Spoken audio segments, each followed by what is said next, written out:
ချင်ဒီချက်မှာပါရှင့်အရင်ဆုံးတက်ဆင်ထားတဲ့ငကြီးမြူခေါင်းလေးကိုစနေနေ့အနေနဲ့ထည့်ပြုတ်ပါရှင့်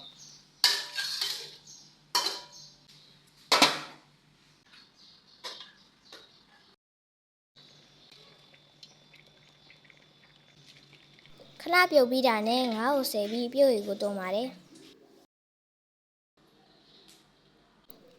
စချက်ဖို့အတွက်စီနေငယ်ထဲကျက်တွင်ပြူချင်းစပလင်းနှုံဆင်းထားတာကိုစီတတ်ပါမရှင့်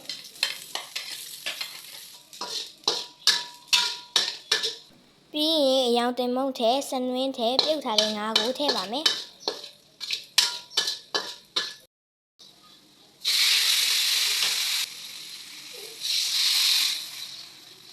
ရေလိုတော့ထဲငါးငင်ပြားကြီးလည်းထည့်ပါမယ်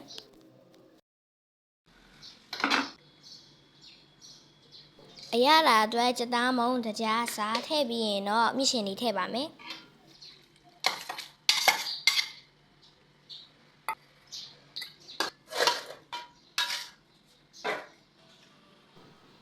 နောက်ပြီးရင်တော့လေးစိတ်စိတ်ထားတဲ့ခရမ်းချင်တီးကြက်သွန်နီးရှမ်းနံနဲ့ငရုတ်သီးနဲ့မကြီးရီပါထည့်ပါတယ်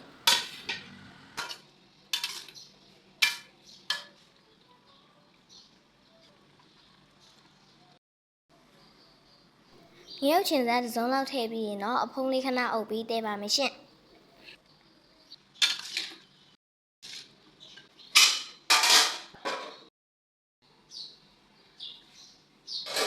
အခုထဲမှာလေးကတော့ငုံဦးပန်းမုံလာမုံကြီးဖြူနဲ့ငွေနေမူပါ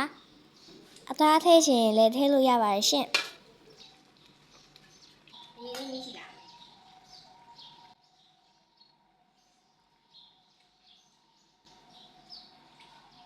ရနိုင်တယ်လို့ထပ်ထည့်တာ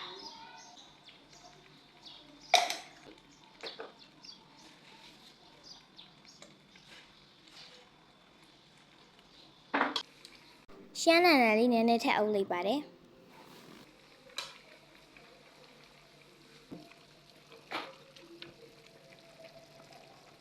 မွေးနေရပဲငါတော့ချင်ပြီ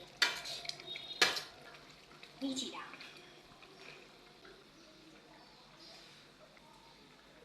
ရလာတယ်တော့ပဲ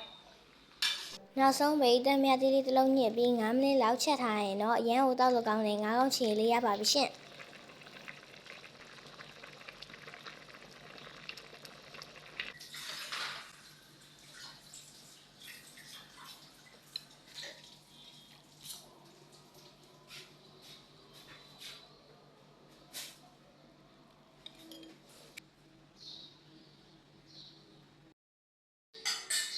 ကဲခုဆိုရင်တော့ချင်းချင်းဆက်ဆံငါအောင်ချင်လေးရပါပြီရှင့်မှုရင်းနေရပဲစားလာမယ်တတ